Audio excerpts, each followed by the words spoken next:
Hello and welcome, everyone. My name is Andrew Krauss. I co-founded inventRight with Stephen Key I think it's about 22 years ago now. Before we get going, if you could type in yes, if you can hear me. Usually, it's only a few people at the beginning, and then a lot of people show up a little bit later. I don't know what's up with that. Should be right on time, shouldn't you? But if one of you that are here already, it's like there's a fair amount of people, could type in yes that you can hear me. That would be great. Okay, excellent. I know my microphone is working because I've had mic problems off and on before. Just a little disclaimer: everything I'm sharing today or this evening is not to be considered legal advice. This little fun disclaimer: please consult your attorney if you want legal advice. Blah blah blah blah blah. And this is not legal advice. You know how it goes.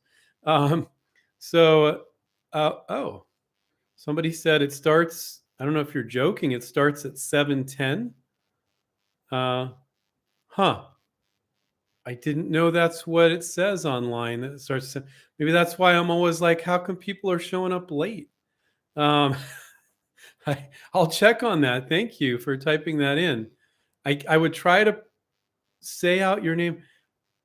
J. Bell Diggs Daydream Garden. Okay, I probably didn't get that right, but thank you for letting me know that. I'll make sure take a look at what our team is posting there. Didn't know we made it at 17. Yeah, I think we had it like 10 minutes later because I would back it up against like some other event that I was doing, and I needed 10 minutes to get ready. Um, huh. Okay. Well, now I know. Now I'm not so insulted. People are showing up 10 minutes late.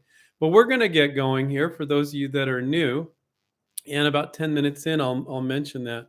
So the other thing that I want to say, besides the legal disclaimer, is just the thing that I say at the top of every one of these. If you guys have been attending these, probably getting um, a little tired of it. But I think it's important for those of you that are new.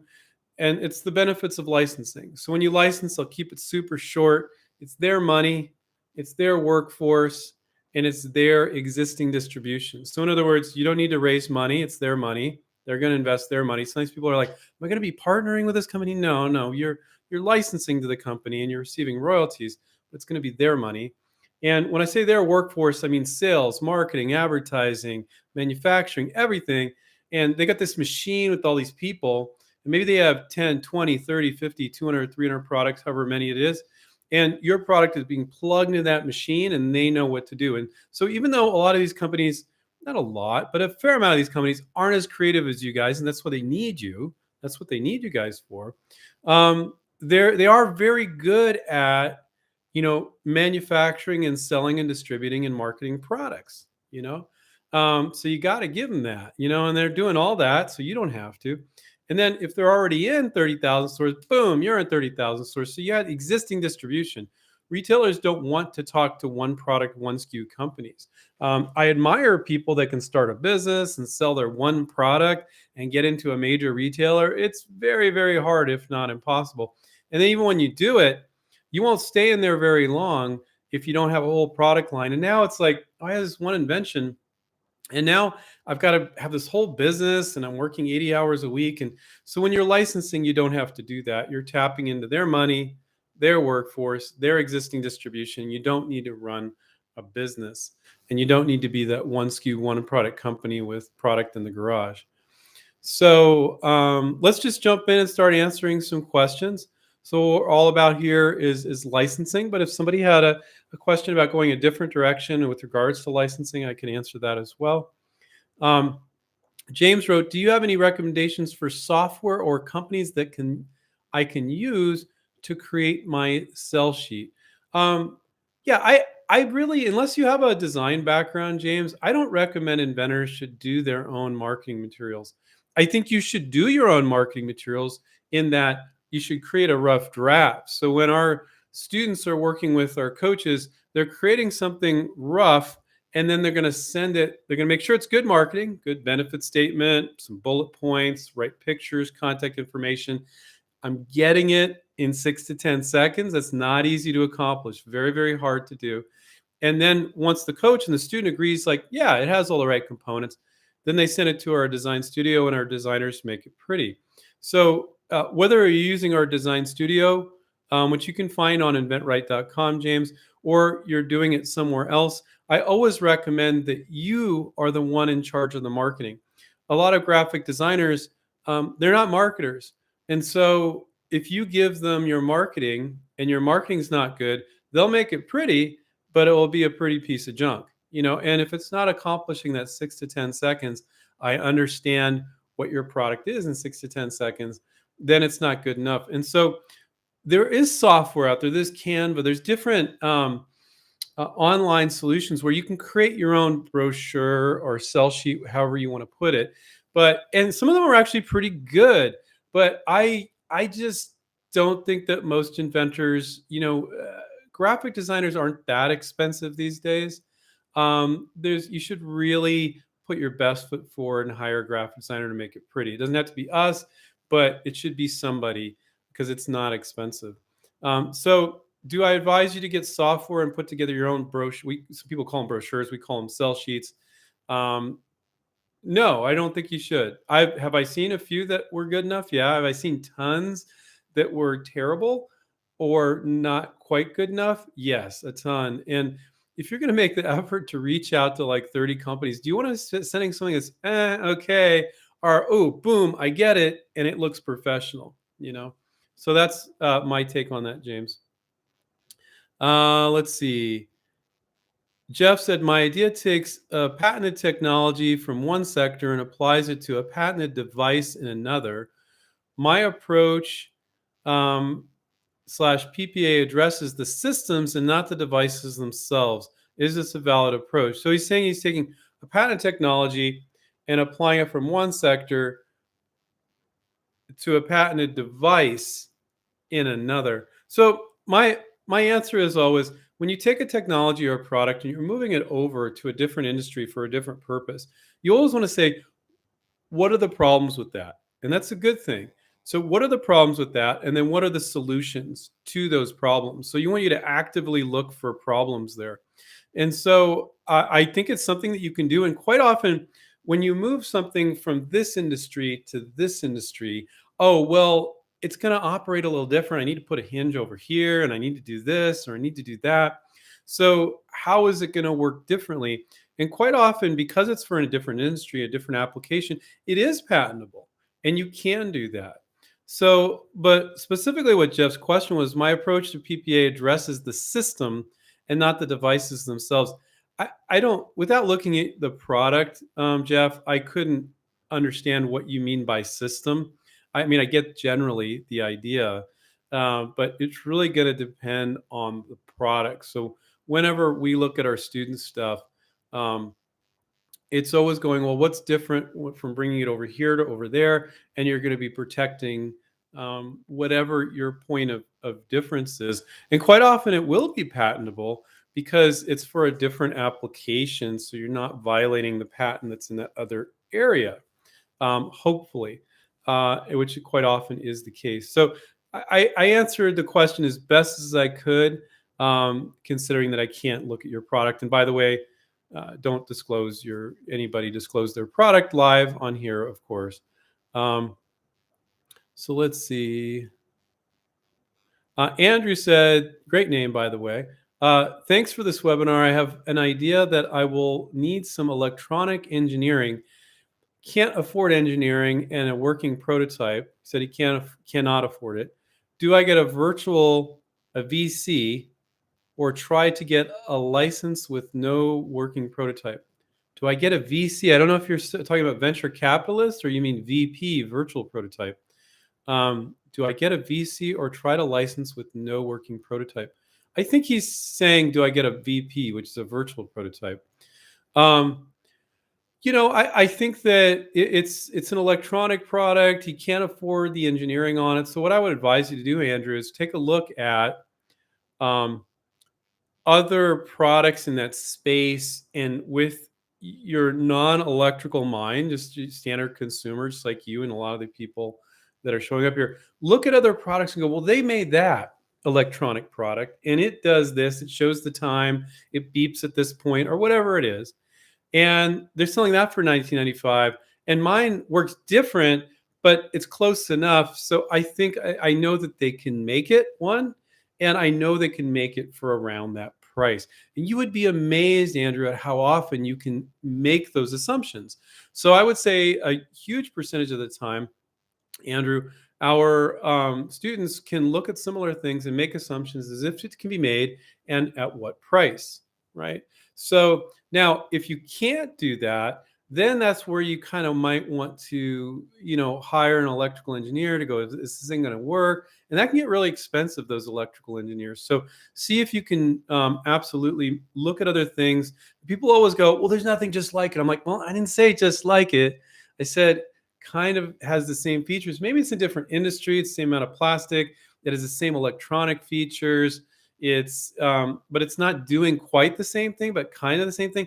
So you can make assumptions. And believe it or not, you can actually tell companies when they show interest, well, there's that and that. It's at that price, and I'm just changing this up. And so I'm pretty confident you can make it for $29.95. And it's okay to do that, Jeff.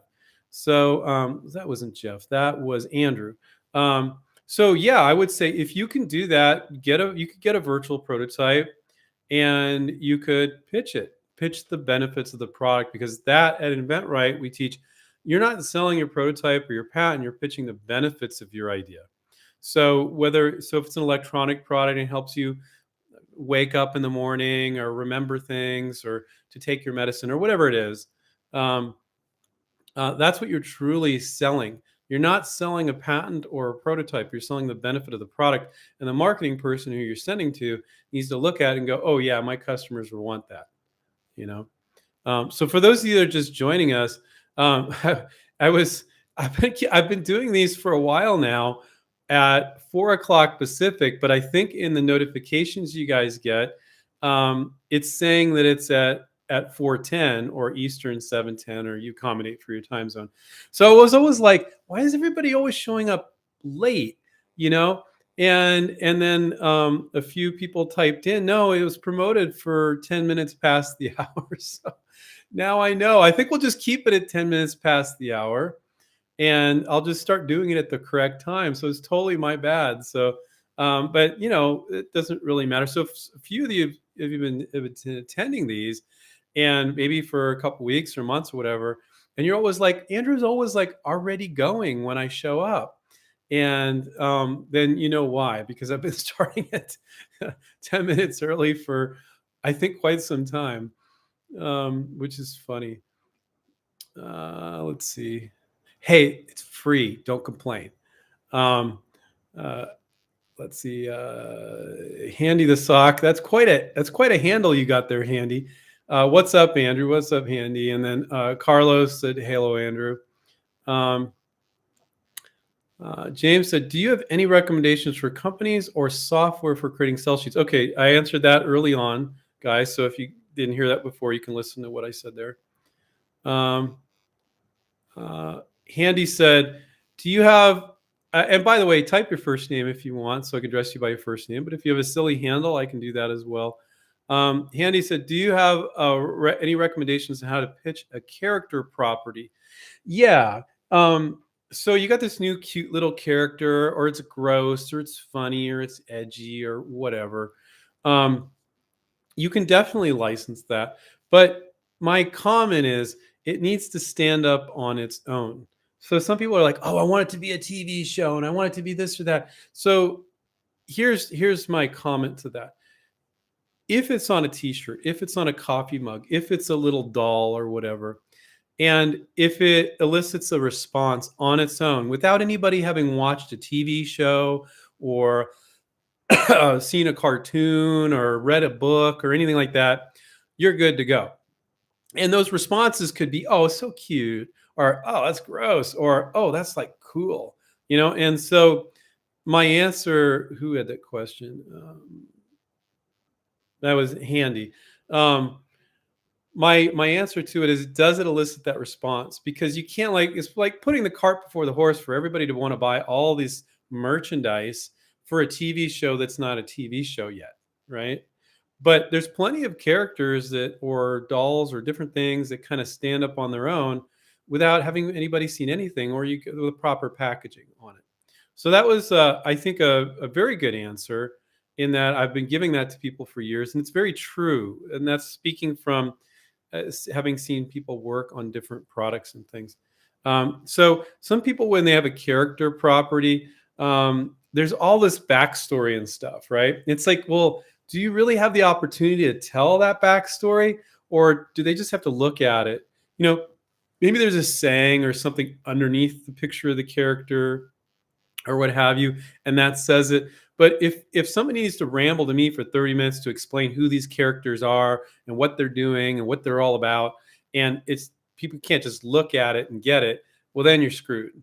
So that would be change it handy if you need to, but if you're good to go, then it meets my criteria there, then you're good. And of course, so every time when we share with our students or we share with the public, like on this live YouTube stream, um, there's everything's not always black and white. So don't try to make it that way. But what we usually share, Stephen or myself, for the most part, it's true most of the time. There's always exceptions. Sometimes I'll get somebody that becomes a student and I'll be talking to them and they're like, but you said on a show this and this, Andrew. I'm like, yeah, that applies most of the time. But for years, I would go this direction, And so I get people that have been watching a YouTube show and then they become students, and then they're quoting things that we said on the YouTube show. I'm like, well, it doesn't totally apply for your particular situation. Now, I would say most of the stuff we say applies most of the time to most people with most products, but don't try to make everything always black and white. You're creative, you understand that. Okay, James said, who asked a good question before also, I want to be an inventRight student, but can only afford 1 or 2 months at this time. We haven't found 1 or 2 months is enough to get somebody up and running. There's going to be so many questions and so many things. And also, we want to be there for you during that interaction and that back and forth with the company. And that's not all going to get accomplished from the second you sign up to and start working with your coach on your sell sheet, your list of companies, your PPA, starting to reach out to companies takes them a while to get back to you. And that can't get done in a month or two. What I would say, James, if you're kind of limited financially on the one-on-one coaching, you could do the group coaching, the academy program, as opposed to the one-on-one coaching, and maybe that'll work for you. Also, another thing you could do is just save up over a period of time. Just like save up every month and then sign up 6 or 8 months from now. The fact that somebody's going to come up with your same invention in the next 6 or 8 months is so unlikely. That's another way you could approach it. Lynn said, what if you have a product that crosses industries like tech and fashion? How do you market that to potential licensees? Well, companies are going to pretty much, I love that question, Lynn. They're going to pretty much do what they do now. If they sell electronic products, they'll be okay with selling electronic products. If they're not doing electronic products and you're going to convince them to do one, probably not going to happen. If they do textiles, they'll do textiles. You don't try to get companies to do something dramatically different than what they do now. So Lynn mentioned tech and fashion. So there are companies that do wearables where it combines some sort of electronics and something you wear. And there are companies that don't. You're not going to go to Calvin Klein if they've never done any electronic wearable product, convince them now to do a wearable electronic product. But you're very likely to convince companies that are already doing wearable electronic products, if that's the case. By the way, fashion is just brutal. The fashion industry is a brutal industry. All they do is knock each other off. You can't get patent protection for the most time. Not for you, Lynn, if you have a wearable electronic, but just for fashion, it's just a design. And that's not patentable. You can get a design patent. Those with as far as clothing goes are very easy to get around. So with fashion, that's just a brutal industry. But if you have something that's in fashion and it's functional, and you find companies that are doing functional fashion is patentable, then that's doable. So let's see, what's the next one? P-Dub said, do I have to fully understand how the technology behind my invention works, GPS, Bluetooth, combination, XYZ, or does licensee figure that out? Well, I addressed this earlier with another question, in that I was saying if you can look at similar products, and most of the time you guys can do this, and make assumptions as to whether or not yours could be done. So let's say the product has, let's say it has GPS and Bluetooth in it. And you know nothing about GPS and Bluetooth, the technology, but it doesn't matter because it's your hinge on the product that makes a difference. And you can look at other products in the market that have GPS and Bluetooth that do what your product does, but then you got this hinge and it's an attachment mechanism. And let's say it's a wearable and it attaches for a new GoPro camera or something like that. I just got, it's my birthday yesterday, and I got a GoPro camera, which I would never have bought for myself, but my wife bought it for me, and I can tell I'm going to have a ton of fun with it. Oh, it's right here. Like you guys don't know what a GoPro is, but now I got to buy all these accessories for my bike and for my backpack and all that stuff. But anyway, I might not understand how this GoPro works, but it's about my attachment mechanism. So the question is, do you need to understand all that? Now, if what you're doing, PW, is you're telling them, well, you should do this with Bluetooth and you should do that and you should just Wi-Fi, and you have no idea what the frick you're talking about, that's not good. But if you can go, well, that company uses Bluetooth and I see they're sending a signal to do this, and so therefore I'm fairly confident that I can do it with mine too. Not only that, and you can reference that and actually reference those products. And they'll be like, oh, yeah, that is over there. And you say, well, but we're going to do it a little different. And I want it for this purpose. So you can actually absolutely do that. But if you had a gardening trowel or you had a home storage organization product that was like just a box or something that organized silverware or something, and then you got this product over here that's really technical, and your piece of it, your improvement's technical too, don't freaking work on that one. Work on a simple product, right?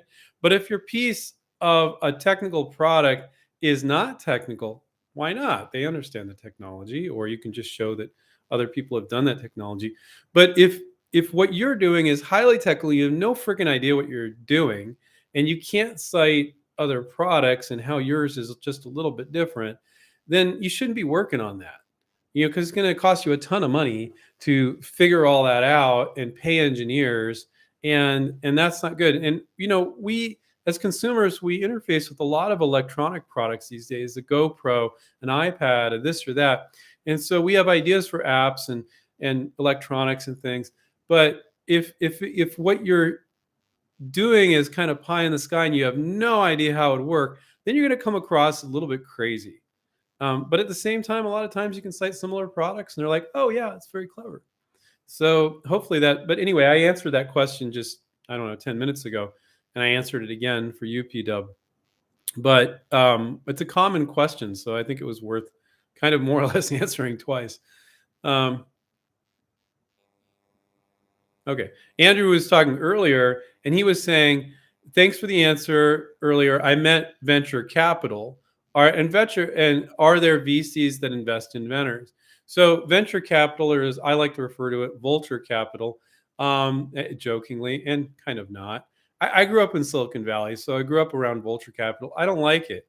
What I love about licensing is you're tapping into the company. It's their money, their workforce, and their existing distribution. With vulture capital, you're looking to beg people for money to start this business from scratch, and they more or less, Andrew, don't have money for inventors because you don't know how to run a business, and they don't want that. They want somebody that knows how to run a business. So if they're going to give you $500,000, $2 million, whatever, they need you to run the business. And yeah, they can put a team together, but I call it vulture capital because they just pick the company apart and they want so much, and they work you in the ground, or they just kind of shove you aside really quickly, get all these screwed up contracts. And yeah, I got a very biased viewpoint of vulture capital or venture capital.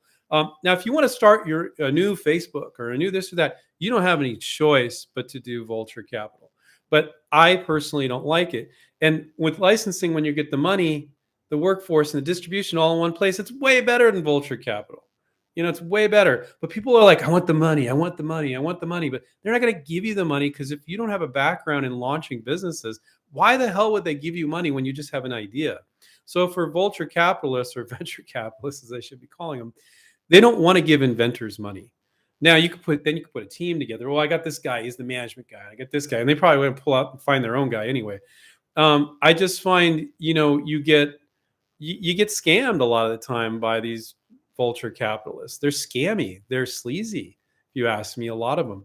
Now, again, if you want to start your own new Facebook or something, there's certain industries you're not going to license a next Facebook, a next this, a next that, in certain areas. That wasn't very specific, was it? But if you got consumer products and all sorts of stuff, you don't need it. I don't like that direction. Now, if you're really passionate about starting your own business and you need to go big, really big, but why not tap into a really big company? And that's going to get you quicker to market than starting this new company from scratch. So if you license to a really big company, they're going to get it. They have everything in place already: the money, the workforce, the distribution. They're going to get there way faster than if you raise venture or vulture capital and you got to start this new company from scratch and you're just giving everybody else plenty of time to knock you off. So there's my extremely biased, kind of funny viewpoint, but that's my take on it. But this whole thing, I just need money. And that's the same thing with the Shark Tank thing, right? And they're like, does he get the money? Doesn't he get the money? It makes for great TV. But licensing is way sexier than Shark Tank because you get all those things. You get the money, the workforce, and the distribution all in one place. When you go on Shark Tank, I don't care if it's a shark, and yeah, they might be connected, but do you really think they're going to, let's say it's a product, a hardware product, and you're trying to get into Home Depot and Lowe's. Do you really think they're going to give some shark that's on a TV show that people forget about it 2 weeks later, the time of day compared to this big hardware company that has 15 products in Home Depot already? There's a giant difference. So, but it makes for great TV. It's good TV, Shark Tank. But the reality is, licensing is a hell of a lot sexier than that TV show. It's a hell of a lot more intriguing.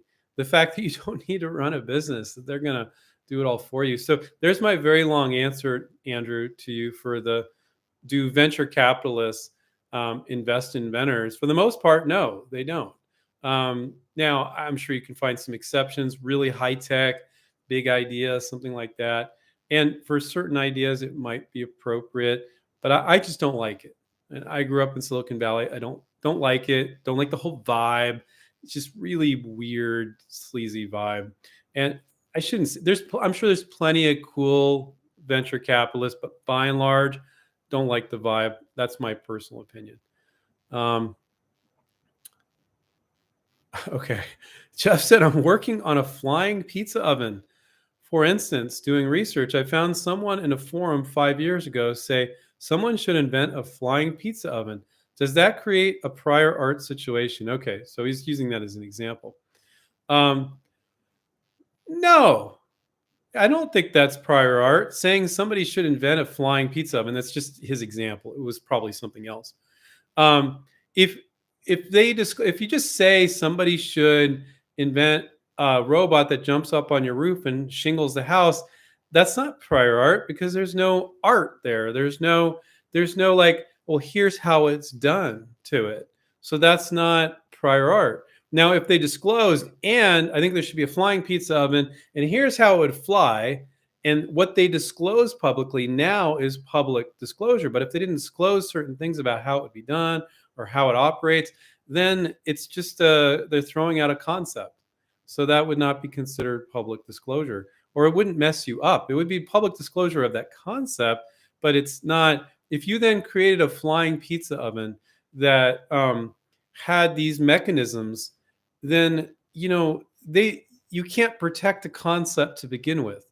When you invent something, you're not, this is my non-patent attorney way of explaining it. You're not patenting your invention or your concept, you're patenting pieces of it. Without this hinge, without this, without that functionality, that utility, that functionality, somebody couldn't make it and it wouldn't work well. So you're patenting pieces of the idea. And this is my non-patent attorney, again, way of saying it so that people understand it. You're not patenting a concept, in my opinion. Now, in a roundabout way, if you patent these pieces, you can patent the concept because people can't do it without those pieces. But you want to think about all those different ways you can do it and include that. So when somebody has this abstract idea, I think we should do a flying pizza oven, discloses in a public forum. I don't see that as a big issue. Of course, it might. Of course, a disclaimer at the beginning of the show was this is not legal advice. Consult your attorney for legal advice. But I think that was a great question, Jeff, because I think it helped everybody else kind of understand, because I think people have that type of question quite often. Stefan said if you're, or Jeff or Stefan? Oh, at Jeff. Oh, he's giving Jeff advice. He said if you're patenting the system, read carefully what the patented tech in the original field actually protects, because usually technologies protect the system they are based on. So yeah, I think that's good advice, Jeff. Um, let's see. Fez here.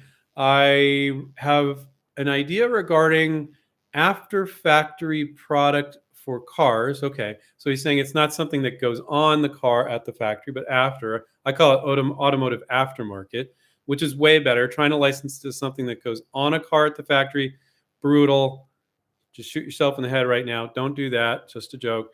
But trying to license an automotive aftermarket product, big market, lots of companies, very open. We've had many students do it.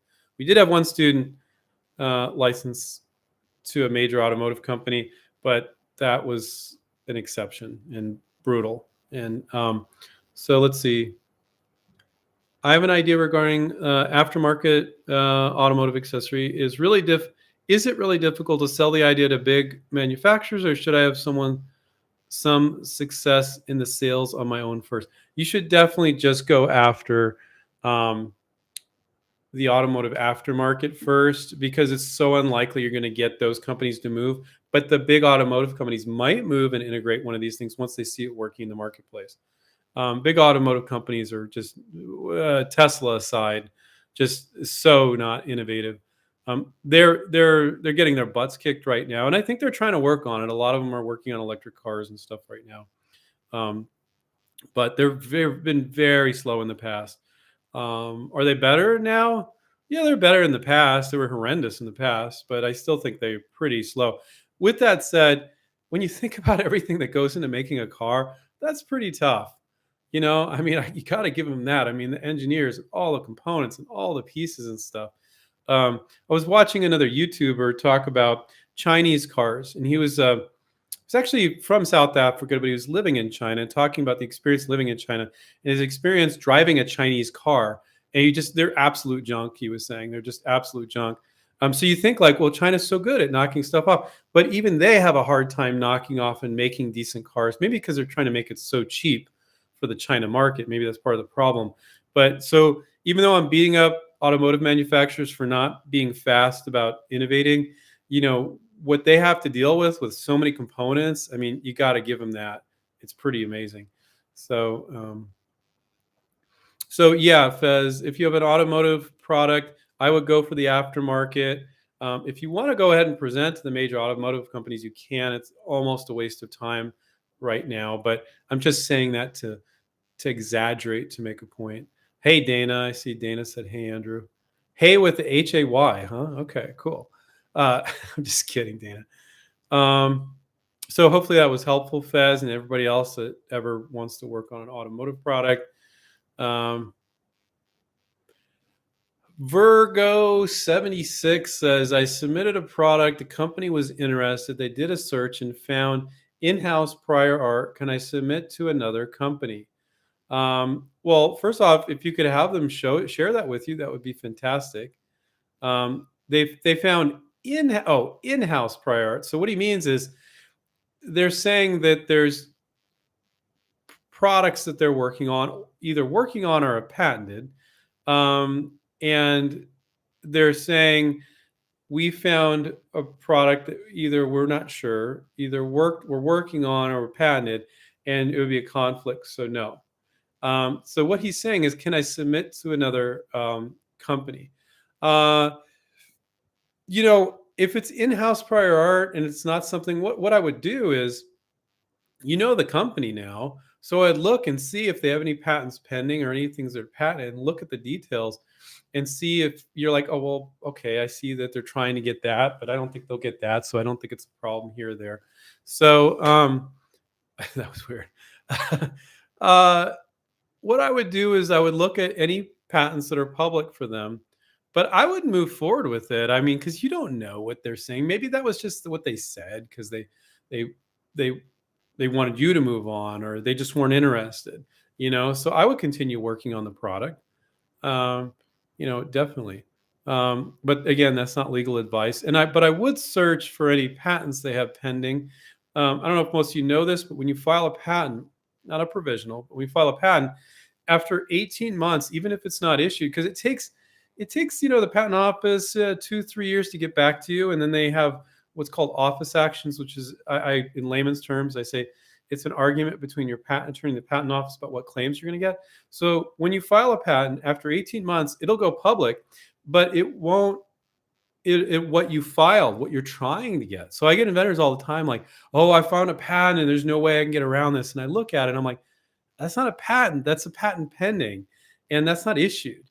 And that's their dream of what they're going to get protection on, but the patent office is probably going to give them all that. So anyway, uh, Virgo, I would take a look at this company since you know the name of the company and see what's coming out. And so they might have filed something. They might be BSing you too. So just to not work on the product because of that. So yeah, I would definitely submit to other companies. Um, let's see.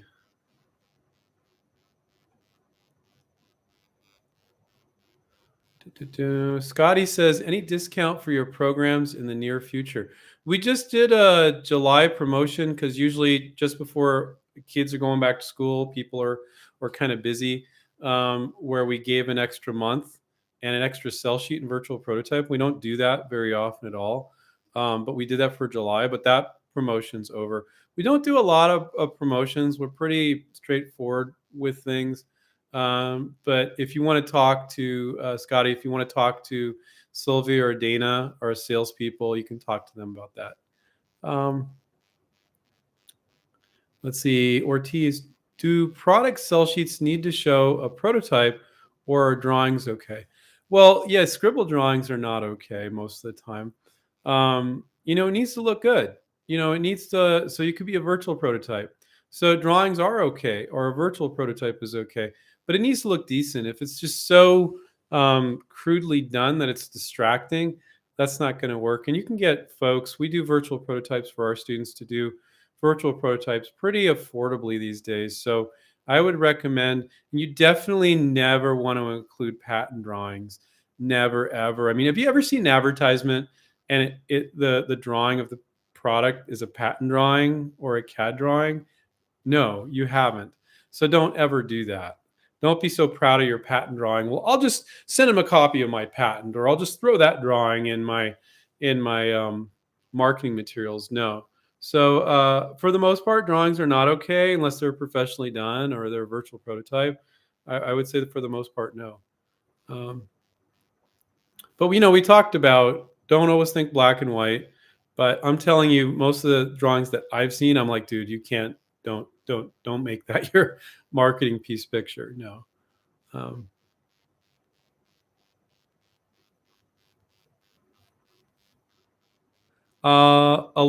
Leonardo said, following up on James's question about affordability, and he was talking about getting coaching with us. What about doing a single month and taking some time working on his own, then saving up and doing more? I assume James isn't too keen to wait. No, I mean, we found that if the coach is connected over a period of 6 months to the student, and we expect the student to do 2 to 6 hours a week working on their projects, you get this momentum going. Doing it in fits and starts doesn't work very well. So I would suggest just waiting and then going gung ho with us. The fits and start thing doesn't really work. Both the coach and the student lose momentum that way. If I thought it would work, we would do it, but I know it doesn't based on the 22 years we've been doing this. Um, Scotty said, is there room for improvements on packaging products for industries, or the industries are not open to that from outside inventors? So Stephen, our other co-founder, he's made millions on packaging innovations and inventions. Um, you can definitely look for packaging innovations. It's a great place to be working, but it's brutally difficult compared to a regular consumer product. So when I have a new student come on, they're like, "Hey, I got this packaging." And just for if you guys don't know what we're talking about, when I say packaging innovation, I mean like a new toothpaste tube, a container that something goes in, a new packaging, some sort of packaging product. I think you get the idea what packaging is, right? So they're selling them in bazillions of units. It's crazy amount of money that's involved. So the thing you need to know about packaging is if you increase the price just a few cents, that can kill it. Now, if it's really good enough and it offers enough benefit, they might tolerate it. But if somebody's selling a toothpaste tube and increase the cost of toothpaste tube 30 cents, you're dead in the water. You're just dead in the water. That's not going to work. So you need to realize that. Um, so it has to be cost effective. And it has to be manufacturable and at a very reasonable price. But when they're doing packaging products, they're coming off the line like 100 a second or some crazy thing like that. I'm exaggerating to make a point. Depends on the machinery. So it's not just would this be cool, but can the machinery make it at the speed they need to make it in order to make it cost effective? You know, and so if I had a new student and they had a packaging product and they had an equally good um, automotive accessory or something for the kitchen or something for the garden or something for the home or whatever, I would say work on that simpler product first because with a packaging product, you need to have lockdown understanding of manufacturing and then patentability surrounding that. There's so much money involved. So it's what I call a treasure chest project. You're going to make a ton of money if you do a deal there, but it's much harder to close a deal. And they'll put the screws to you on what you're protecting and how it's manufactured and all this. Whereas if you have a simple kitchen gadget, it's like a new kitchen cutting board, and they're like, "Oh yeah, I see you just did it in a different shape," and they're like, you filed a provisional, they might be like, "We don't care, we'll pay you regardless." Where the packaging people will be like, they're not saying this literally, but packaging would be one of the few industries where it's true that they're going to try to figure out a way around you if they can. And they're going to beat you up about its ability to be manufactured. And there's a bunch of research to do. So let's see who is asking that question. That was Scotty. Okay, so Scotty, um, it's a terrible first project to work on. We've helped our students that are new to work on it. I give them what I just said there and in more in depth, and they're like, no, I still want to do it anyways. I know it's harder. I know it's going to drag the deals. The deals will drag much harder to close. Those deals might even drag past a year or something like that. Where regular consumer products it would never happen if you're doing something wrong. If it's happening, um, and and they're like, no, I still want to do it. And what I really like is when people insist on doing that, I go, well, okay, but work on a nice, simple consumer product so you can see the stark contrast between working on a packaging product and working on a nice, simple consumer product. And it's a really big difference. It's a world of difference. And some people are like, oh my God, I never want to do the packaging one again. Some are like, I like it. I like having that treasure chest project that I can earn a ton of money on. But I also like the simple product. I'm gonna always have like one difficult one and maybe a 3 or 4 like a couple simpler ones. And then other people are like, no, I just want the treasure chest. Usually I don't hear that. But so hopefully I gave you perspective that it's brutally difficult to do a packaging product, but a ton of money, you can make a ton of money with it. Because there are other co-founders, made millions of those types of products. So people kind of hear him on YouTube and they want to gravitate towards that. And him and I are very honest about the difficulty of closing those deals. And it's really ideally what I would have you do, Scotty, if you ever become a student or you're just working on your projects yourself. Work on a nice, stupid, simple project. Get your feet wet. Understand licensing first, and then come back with at least one product under your belt to a packaging product. That would be the ideal scenario. We've had students. We've told them this. They're like, "No, I still want to do it." And we're like, "Okay, we can help you." Now you need to know what you're in for, and they've still enjoyed it. But if I didn't tell people up front that, a lot of people would be like, "Why didn't you tell me, Andrew? Why didn't you tell me it was going to be so difficult?" But it just is. Uh, let's see.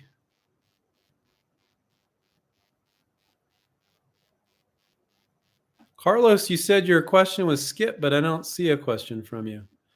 So, yeah, I don't know. I don't know where you typed it in. Maybe you typed it in another YouTube show. I'm just kidding. Oh, here it is. I see it. Uh, is it wise to disclose that you have? I was just joking, Carlos. I do see it now. Is it wise to disclose that you have a working prototype to your attorney? I don't know what. It doesn't matter one way. There's just an attorney. Who cares what your attorney knows or doesn't know? Is it wise to close you? It doesn't matter. I don't know why it would matter. Um, I would say that when you have an attorney, writing a patent or a provisional patent for you, I'll say what I always say is your attorney is only as good as the information you give them. So would it be good to let them know you have a working prototype or show it to them or so they can better understand your technology and your product so you could do a better job patenting it? Yes. But I don't know why you say, is it wise? Yes. I mean, I don't know. Like, don't hide stuff from your patent attorney. Why would you ever do that? I don't know if that's what you're saying, but so hopefully that was helpful, Carlos. And let's see. Do, do, do, do, do.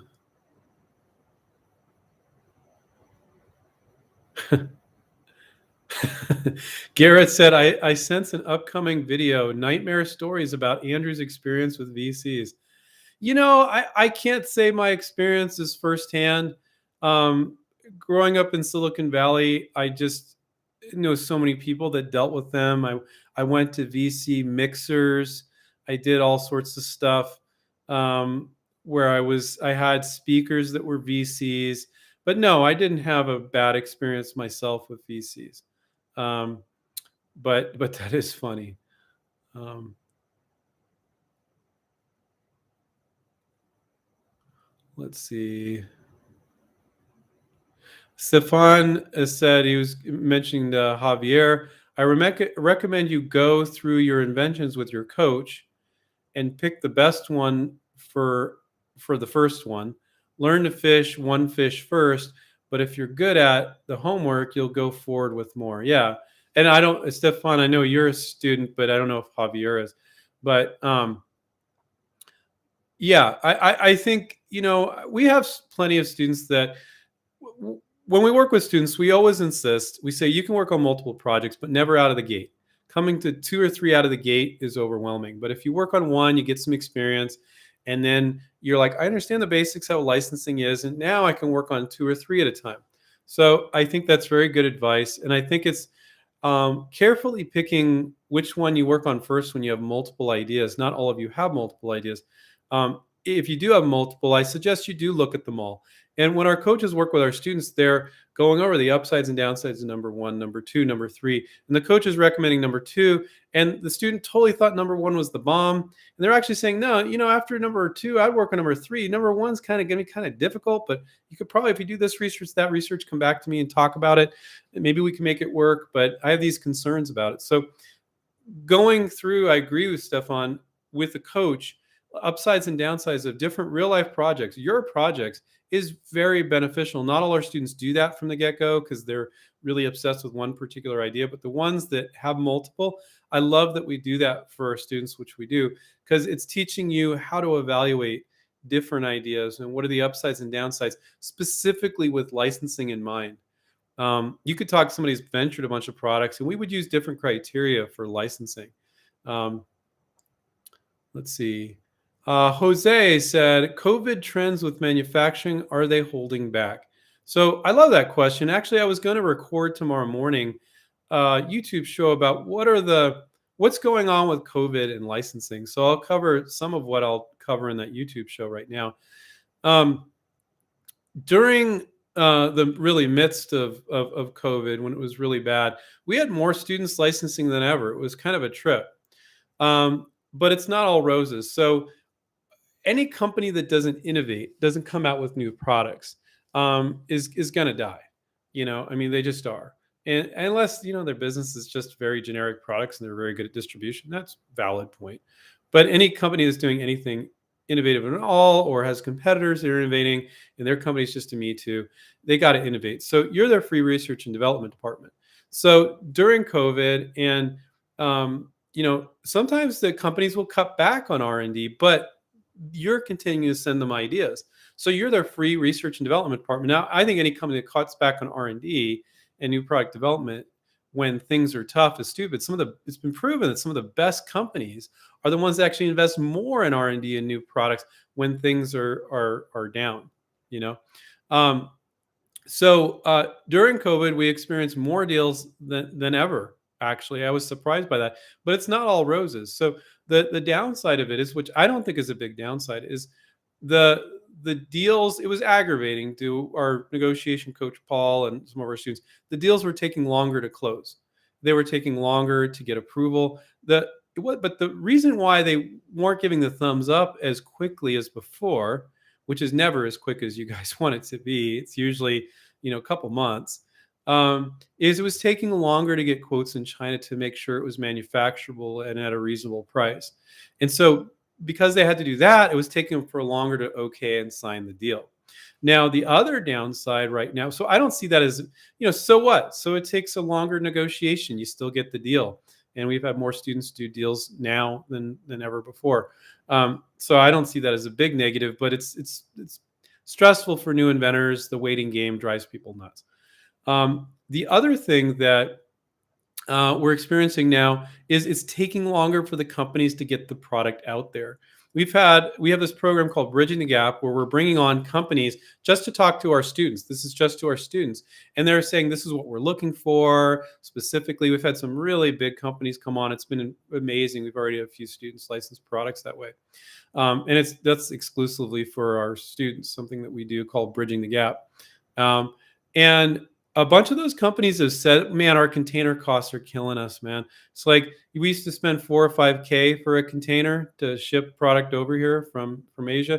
And now some of them are spending 20K, and it's slower too. Everything is slower. So it's taking, obviously those royalty checks aren't going to come in as quickly. But again, companies committed to it, companies still making it, companies still launching it, but it's taking inventors longer to get their royalty checks. So longer deals, longer time for the product to get out there.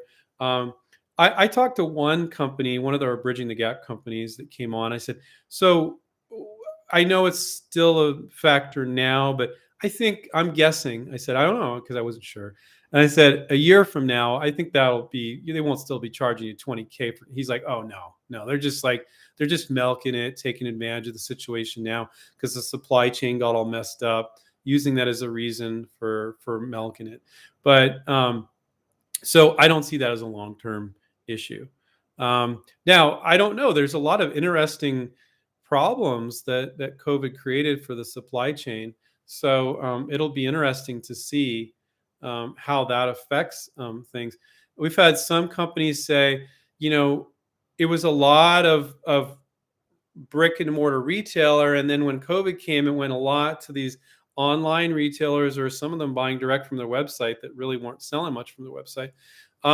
And now it's shifting back to brick and mortar retail, but it's changed retail forever without a doubt. It had to have helped Amazon, like they need any help. But so that was just some things. I'll probably come up with some more stuff when I record that YouTube show tomorrow. So if you guys want to check that out.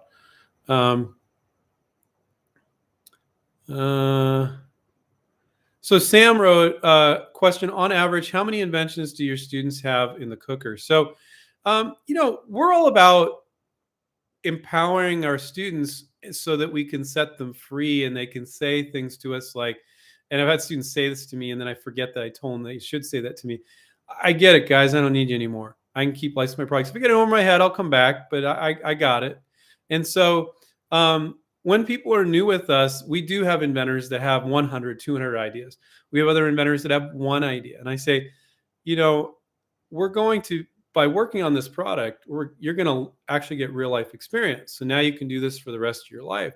And you don't have to have other ideas now, but do you have the intention of working on more? Because I always want to qualify that. If somebody said, I got this one idea and I never want to do this again, I go, don't sign up with us. Because you're to learn how to do something that's so cool to license products and then never come up with another idea and try to license it. I say, yeah, we'll make sure you do and say everything around the one project you're currently into. But I want you to be excited about licensing more. You don't have to have those ideas now, but I want you. And almost every inventor I talk to is like, oh, no, yeah, I want to do that. And some are like, nah, never want to do this again. I'm 84 and I don't want to ever do this again. And I go, I don't think you're going to get as much out of the program. I'm very honest about that. So, God, what was the question here? I don't even remember what the original question is. Oh, yeah, it's from Sam. On average, how many inventions do your students have in the cooker? So, yeah, and so some of our students they'll come on, they'll work on the first one, and they'll be like, they start to get the calls in. And that's like you're in follow-up mode then, right? And the LinkedIn message is in. And then they'll tell the coach, hey, can I work on another? Coach will say yes at that point. And then they can work on multiple. Sometimes people will come back and they'll renew. Sometimes people will come back a couple times and renew with us. And they're working on like 6 or 7 or 8 or 10 projects or 3 or 4 projects. And so in the long run, we have students that they just always want one on the side, and maybe they work on 2 projects a year. This is after they've left us, and they got lives going on. It just makes their life exciting. And then we got others that are always working on 3 or 4 at a time, or always like 7 or 8 or 10 at a time. So it really varies quite a bit. But I would say, on average, that most of our students, when they keep going beyond us, a lot of them I don't think are working on more than 2 or 3 at a time. But I think that's pretty common. Because after a while you start to understand that it's a numbers game and all that. But I think if people just worked on, if let's say somebody joins, they're in their mid-30s and they just really become empowered because they worked on a project or 2 with us, and they were going to work on 2 products a year for the rest of their life. I think that's fantastic, because life is freaking boring sometimes, and inventing is not. And it's really exciting, the potential you have with this big company. Because you guys may have heard this before, but I always joke with licensing, you can have delusions of grandeur, and you're not delusional because this big company, it depends. They can sell 50,000 units, 500,000 units. It depends on the product. And that's not craziness. But for you, start your own company, make it, sell it yourself, and expect to be selling 500,000 units when you have one product, one SKU company overnight. That's not realistic. But it's not craziness and not delusional to think big. This is a better way of putting it. To think big when you're licensing. It's okay to think big because these are big companies, and for them, that's normal. But for you doing it on your own, it would be big. So I think that's really exciting. And so, and you might license your second or third product. Not everybody licenses their first product. So thank you for that question, Sam. So I don't think there's an average, but I can tell you when people come on board, I don't care if they got 100. We say just one until you get those initial calls, and you don't have to be done with the project. Then you can work on multiple. So we have plenty of people that will work on multiple during their 6-month membership with us. Let's see.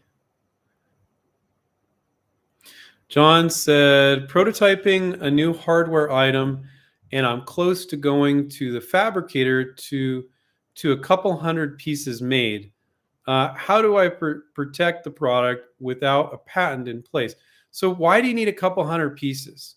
So I'm just throwing these thoughts out there, John. I'm not saying what you're doing is wrong, but let's say you sell 100 units. Do you think that's going to impress this big company?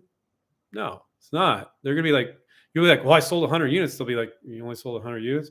Whereas if you just show it to them, in their mind, the sky's the limit. So the question is, why are you making 100 pieces when you could be licensing this to a big company? Do you want, and I'll tell you why a lot of inventors do it. You want that positive reinforcement from a customer that's saying, oh, I love your product. But if people will love your product to begin with, and you show it to a marketing manager of a big company, let them go, ooh, I have a good feeling about this. Like, you don't need 100 customers to tell you they love their product. And yeah, it would provide you with some testimonials to say, we love this product because of this or that. And you could show up to a potential licensee if you're licensing it. But saying you sold 100 units ain't going to impress anybody, So, and then you're worried about, how do I protect the product without a patent in place? Well, first off, you're working with a contractor that's going to make 100 units. You can have them sign a non-disclosure agreement and with an improvements clause that you own anything that they come up with. But why are you making the 100 units? At some point, I'm assuming, going to be putting them in the marketplace, in which case you should definitely have a provisional patent in place at the very least. So I think you might be in that, it's a one-way conversation here where you just typed a little something. So this is just learning experience for everybody, but you might not know where you're going. I find a lot of inventors don't know where they're going, but they get this false sense of moving forward. So if your goal is to make it and sell it yourself, okay, great. Get 100 made, start selling them. But if you don't know what your goal is, which I'm assuming you don't, because you would have tuned out, because this is all about licensing. If you're like, oh, I don't know which direction I'm going, well, then stop. Just stop right away. Don't go getting 100 made. You don't know what direction you're going. You need to decide, am I licensing or venturing? And for licensing, I don't think it makes any sense for you to make 100 units. Okay. And I see this all the time. People get a false sense of moving forward by getting prototypes made, by getting 100 units made, and they're just going to sit in their garage, by giving a whole bunch of money to a patent attorney. And it's truly a false sense of moving forward. Understand the path you're going to walk down. So watch our YouTube show, John. Get our book, One Simple Idea. It's only like, I don't know, it varies between like 13, $15 on Amazon. I never know what the price is, but it's called One Simple Idea. One Simple Idea. Get that book. You can go to inventRight.com. There's links to our books on there. Get that book to understand. And you might say, no, I still want to make it and sell it myself. But understand the benefits of licensing first and see if that's a path you want to go down, as it's just a waste of money to get 100 units made if you're going to be licensing it. Okay. And you're also concerned about protection too. So where are you going there? You got a lot of things to think on. And then you also said, how much does an NDA cost to have written, and does it offer enough protection? An NDA, Steve and I have talked about this, it's just perceived protection. Now I have never had a prototyper or a graphic designer rip off one of our students. I've never heard of it. That's not the business they're in. They don't know how to monetize and sell or license products. So, John, is that guy that's going to make you 100 units some fabricator know how to market stuff? No, he just knows how to fabricate stuff. So, you can sign an NDA, have him sign an NDA, but I would file a PPA, a provisional patent application. You can do that yourself. If you become a student of ours, we give you software to do it. You can get that on our website too for $99 called Smart IP. So provisional patent is better protection, but I always advise, if you're working with a contractor, always have them sign an NDA anyway. Even though I think it's just perceived protection, I would have them sign an NDA. Always do that with contractors. And if they flinch for even a second, I wouldn't work with them. But they're not wired up to steal your idea. It's just, I've never seen it in 22 years. Could it happen? Yeah. Have I seen it happen? No. Let's see. So we're at 3 minutes past here. So guys, I want to thank you for letting me know that publicly we've been promoting this at 10 minutes past the hour. And I'm always showing up on the hour because I think that's freaking hilarious. And I will show up at 10 minutes past the hour from now on. I will be on next. I know I was on vacation for a little bit there. I wasn't doing regular Mondays. I'll be on next Monday. If you're considering becoming a student of ours, go to InventRight, click on the Contact Us page, book an appointment with Dana or Sylvia. They're super friendly. Maybe you're just curious about it, want to talk to them about it. They will never hard sell you. We're a really mellow company. So if you want to know more about the coaching, you can book an appointment with them through the Contact Us page on inventright.com. One way you guys can help me out, because I helped you guys out for a whole hour for completely free, is to subscribe to our channel. If you click on the subscribe button, if it already says subscribe, don't click on it because that'll unsubscribe you. Click on subscribe, watch a bunch of our YouTube videos, click thumbs up on this video and all our YouTube videos that you watch. If you don't like it, just don't click thumbs down on that one. Just click thumbs up on the one you like. I'm just kidding. Not really. But that's the way you could help out. And that just helps the YouTube algorithm and helps us. But we really, if you're not subscribed, just click on the subscribe. It doesn't do anything. It's not like, oh, now I'm going to get spam emails from them or something. It doesn't. That's not how YouTube works. So please click on subscribe. It helps us. We want to go and reach 80,000 subscribers. I think we're at 50 something, and I'd love to reach 80,000 subscribers in the next 6 months or so. That would be really cool if you guys could help out with that. That would be great. And if you have any thank yous, you can type them into the chat. And I want to remind everybody to take care, keep inventing, and we'll catch up with you guys next time. See you guys. Bye.